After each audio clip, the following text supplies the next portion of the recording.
Ideas. നമസ്കാരം. എല്ലാവർക്കും സുഖാണല്ലോ അല്ലേ? നമ്മള് what we discussed in previous class?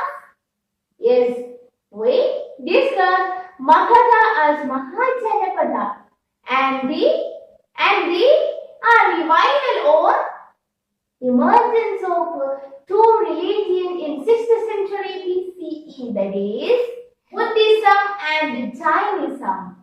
ബുദ്ധമതവും ജൈനമതവും 6ാം നൂറ്റാണ്ടിൽ ഉണ്ടായിട്ടുള്ള രണ്ട് മതങ്ങളാണ് എന്ന് നമ്മള് കഴിഞ്ഞ ക്ലാസ്സിൽ ചർച്ച ചെയ്തു. ഈ രണ്ട് മതങ്ങളും മഗധൻ എംപയറില് മഗധൻ സാമ്രാജ്യത്തിലെ അല്ലെങ്കിൽ മഗധ എന്ന് പറയുന്ന മഹാജനപദത്തിൽ ഉണ്ടായിട്ടുള്ളതാണെന്ന് നമ്മൾ ചർച്ച ചെയ്തു. ഇനി ബുദ്ധമതത്തിലും അതുപോലെ ജൈനമതത്തിലും ആകൃഷ്ടരായിട്ടുള്ള കുറെ രാജാക്കന്മാരുണ്ട്. എവിടെ? മഗധൻ എംപയറിൽ. മഗധയിൽ ഭരിച്ചിരുന്ന രാജാക്കന്മാരെല്ലാരും ഈ കാലത്ത് ഒന്നുക ബുദ്ധമതം സ്വീകരിച്ചു അല്ലെങ്കിൽ ജൈനമതം സ്വീകരിച്ചു. അങ്ങനെ മഗധ മുഴുവൻ എന്തായി? അഹിംസ കൊണ്ടുവന്നു. ആദ്യം രാജാക്കന്മാര് യുദ്ധത്തിലും മറ്റൊക്കെ ഏർപ്പെട്ടിരുന്നു. But after embracing Buddhism and Jainism, all the rulers they against ahimsa and they propagated ahimsa. അഹിംസയിൽ എല്ലാവരും കൊല കൊള്ള എന്നുള്ളത് നിർത്തലാക്കി എന്നാണ് പറയുന്നത്. ഇനി ഈ ഒരു മഗധൻ എംപയറിനെ കുറിച്ച് കൂടുതലായിട്ട് നമുക്ക് ഇന്നത്തെ പാർട്ടിൽ ഡിസ്കസ് ചെയ്യാം. നോക്കൂ, ഈ ഒരു ചിത്രം നിങ്ങൾ കണ്ടിട്ടുണ്ടാ? എവിടെയെങ്കിലും നിങ്ങൾ ശ്രദ്ധിച്ചിട്ടുണ്ടാ? Yes, this is our national emblem. ഇത് അശോക ചക്രവർത്തി മഗധൻ എംപയറിലെ ഏറ്റവും ഇമ്പോർട്ടന്റ് ആയിട്ടുള്ള ഒരു ചക്രവർത്തി ചക്രവർത്തി ഉണ്ടായിരുന്നു. ആരാണത്? ചക്രവർത്തിക്ക് എന്താ ഇംഗ്ലീഷിൽ പറയാ? രാജാവിന് എന്താ ഇംഗ്ലീഷിൽ പറയാ? എംപറർ ഉണ്ടായിരുന്നു. മഗധൻ എംപയറിലെ മഗധൻ സാമ്രാജ്യത്തിലെ ഗ്രേറ്റ് എംപറർ, ഗ്രേറ്റ് രാജാവാണ് ആരെന്ന് പറയുന്നത്? അശോക ദ ഗ്രേറ്റ്, അശോക ചക്രവർത്തി എന്ന് പറയുന്നത്. ഇദ്ദേഹം സാരാനാഥില്, നമ്മൾ പ്രത്യേകം ശ്രദ്ധിക്കേണ്ടത് മഗധൻ എംപയറിലെ എല്ലാ രാജാക്കന്മാർക്കും സ്തംഭങ്ങളും സ്തൂപങ്ങളും അതുപോലെ തന്നെ പല പല തരത്തിലുള്ള ടെമ്പിളുകള്, പല ആർക്കിടെക്ചറുകൾ ഉണ്ടാക്കുന്നത് വളരെ ഇഷ്ടമുള്ള കാര്യമാണ്. They were patterns of these types of architecture, architecture. ഇവർക്ക് വളരെയധികം ഇഷ്ടമായിരുന്നു ഇങ്ങനെ സ്തൂപങ്ങള് സ്തംഭങ്ങളൊക്കെ ഉണ്ടാക്കി വെക്കുന്നത്. അതുപോലെ സാരാനാഥ് എന്ന് പറയുന്ന സ്ഥലത്ത് ഉണ്ടാക്കിയിട്ടുള്ള ഒരു പില്ലറ്, ഒരു തൂണിൽ നിന്ന് എടുത്തിട്ടുള്ള ചിഹ്നമാണ് നമ്മുടെ ഈ നാഷണൽ എംബ്ലം എന്ന് പറയുന്നത്. ഈ നാഷണൽ എംബ്ലത്തിന്റെ അടിയിൽ ഒരു പിക്ചർ കണ്ടില്ലേ? ഒരു ചക്രം കണ്ടില്ലേ? ഈ ചക്രം നമ്മൾ വേറെ എവിടെ കണ്ടിട്ടുള്ളത്? ഈ വീല് നമ്മൾ വേറെ എവിടെ കണ്ടിട്ടുള്ളത്? Yes, this is the central portion of our Indian flag. Indian ഫ്ലാഗിനുള്ളിൽ കിടക്കുന്ന ആ വീൽ തന്നെയാണ് ഈ വീല്. ഈ സാരാനാഥില് അശോക ചക്രവർത്തി ഉണ്ടാക്കിയിട്ടുള്ള അശോക ചക്രവർത്തി പണി കഴിപ്പിച്ചിട്ടുള്ള സാരാനാഥ് പില്ലേഴ്സിൽ നിന്ന് എടുത്തിട്ടുള്ള ഈ നാഷണൽ എംബ്ലം, ഈ എംബ്ലത്തിൽ നിന്ന്, ഈ ചിഹ്നത്തിൽ നിന്ന് എടുത്തതാണ് നമ്മുടെ ഫ്ലാഗിലെ, നമ്മുടെ പതാകയിലെ ഈ അശോക ചക്രം. ഇപ്പൊ മനസ്സിലായോ അശോക ചക്രത്തിന് എന്തിനാണ് അശോക ചക്രം എന്ന് പേര് വന്നത്? ഈ അശോക ചക്രം എടുത്തിട്ടുള്ളത് പില്ലേഴ്സ്, അശോക സാരാനാഥിൽ ഉണ്ടാക്കിയിട്ടുള്ള പില്ലറിൽ നിന്നാണ് കടമെടുത്തിട്ടാണ് ഇവിടെ ഇത് വരച്ചിട്ടുള്ളത്. നമ്മുടെ ഫ്ലാഗിൽ ഇത് കൊടുത്തിട്ടുള്ളത്. മനസ്സിലായോ? അപ്പൊ നമ്മളൊരു കാര്യം കൂടെ കൂട്ടി വായിക്കേണ്ടതുണ്ട്. എന്താണത്? ഈ മഗധൻ സാമ്രാജ്യത്തിൽ തന്നെ പല പ്രവിശ്യകൾ ഉണ്ടായിരുന്നു. പ്രവിശ്യ എന്ന് പറഞ്ഞാൽ നമ്മൾ പറയും ഇന്ത്യയിൽ തന്നെ കുറെ കേരള അതുപോലെ തന്നെ മറ്റു സംസ്ഥാനങ്ങളില്ലേ? ഇന്ത്യ എന്ന് പറഞ്ഞാൽ വലിയ രാജ്യം, ആ വലിയ രാജ്യത്ത് കുറെ സംസ്ഥാനങ്ങളുണ്ട്. അതുപോലെ തന്നെ മഗധ എന്ന് പറയുന്നത് വലിയ മഹാജനപദ. ആ മഹാജനപദത്തില് ചെറിയ ചെറിയ ചെറിയ മറ്റു സംസ്ഥാനങ്ങൾ പോലെ പ്രവിശ്യകളുണ്ട്. അതുപോലെ ഒരു പ്രവിശ്യയാണ് ഇത് മൗര്യൻ എംപയർ. ഈ മൗര്യൻ എംപയറിന്റെ രാജാവാണ് ആര് എന്ന് പറയുന്നത്? അശോക എന്ന് പറയുന്നത്. മഗധൻ എംപയർ ആണ് അവരുടെ ക്യാപിറ്റൽ. അപ്പൊ നമ്മൾ പറയും കേരളത്തിലെ രാജാവാണ് അശോക. കേരളത്തിന്റെ ക്യാപിറ്റൽ ഏതാണ്? ട്രിവാൻഡ്രം എന്ന് പറയുന്നത് പോലെ മഗധയിലുള്ള ഒരു സ്ഥലമാണ് മൗര്യ. മൗര്യന്റെ ക്യാപിറ്റൽ ആണ് ഏത് എന്ന് പറയുന്നത്? മഗധ എന്ന് പറയുന്നത്. മനസ്സിലായി സംഭവം? മൗര്യയിലെ രാജാവാണ്, മൗര്യൻ എംപയറിലെ രാജാവാണ് ആരെന്ന് പറയുന്നത്? അശോക. മൗര്യൻ എംപയറിന്റെ ക്യാപിറ്റൽ തലസ്ഥാനമാണ് മഗധ. നമ്മൾ പറഞ്ഞു പല രാജാക്കന്മാരും പല എംപയേഴ്സും പല റൂളേഴ്സും they were embraced Buddhism and Jainism. ബുദ്ധമതം സ്വീകരിച്ചതിന് ശേഷം പല റൂളർമാർക്കും പല രാജാക്കന്മാർക്കും സ്വയം പല ബുദ്ധികളും സ്വയം തങ്ങൾ ഇതുവരെ ചെയ്തത് തെറ്റാണ് എന്നുള്ള ബോധങ്ങളൊക്കെ വരികയും പല സംഭവങ്ങളും അവർ നടപ്പിലാക്കാൻ ശ്രമിക്കുകയും ചെയ്തു. അങ്ങനെ അശോക ദ ഗ്രേറ്റ് നടപ്പിലാക്കിയ സംഭവമാണ് Dhamma or Dharma. Dharma or Dhamma എന്ന് പറയുന്നത് this is the policy.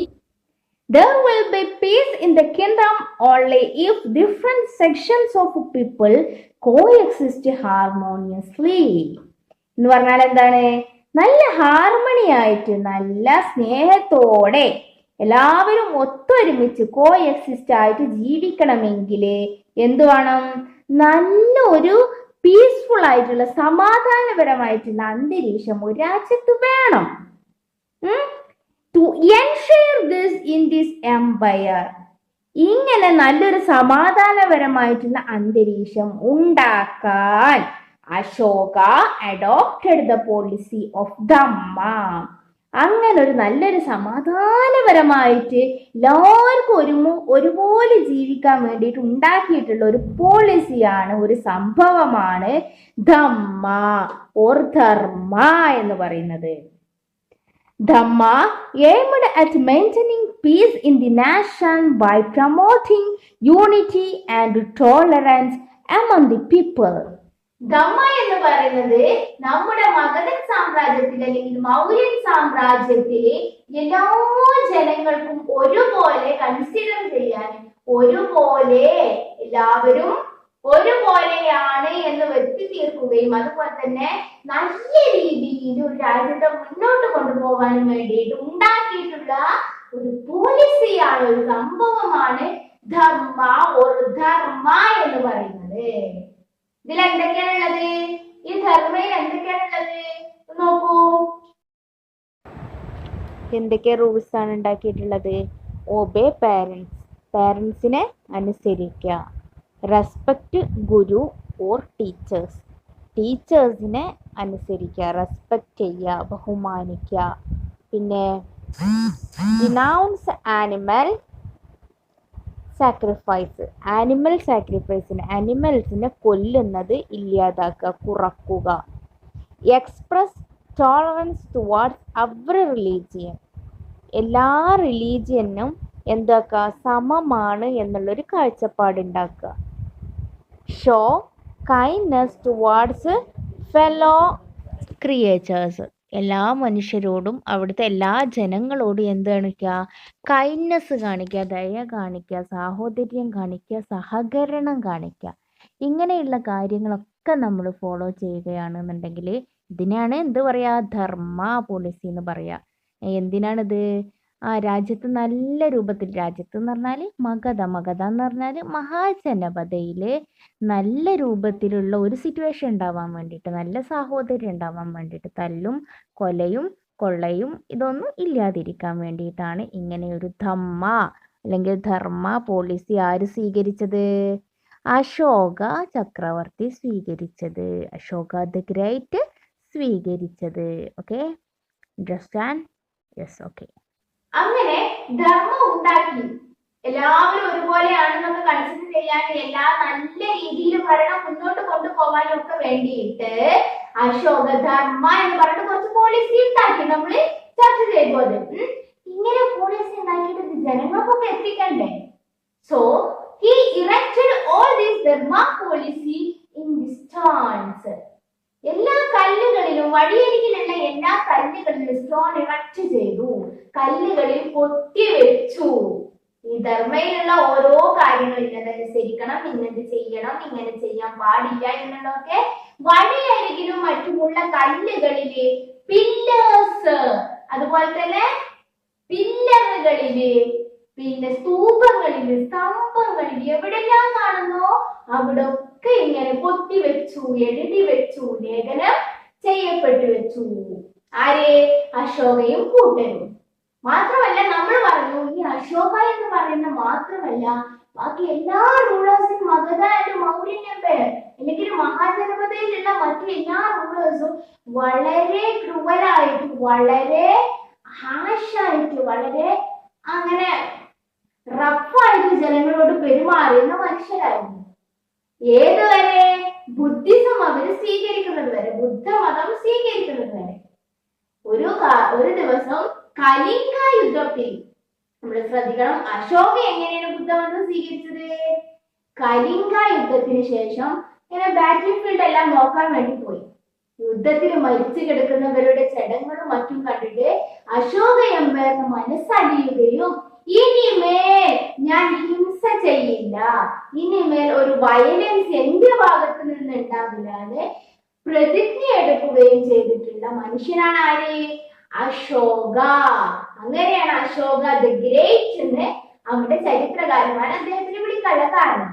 Kalinga, the war of Kalinga. After the war of Kalinga, the emperor Ashoka, the emperor Ashoka, who proclaimed ahimsa, who propagated ahimsa.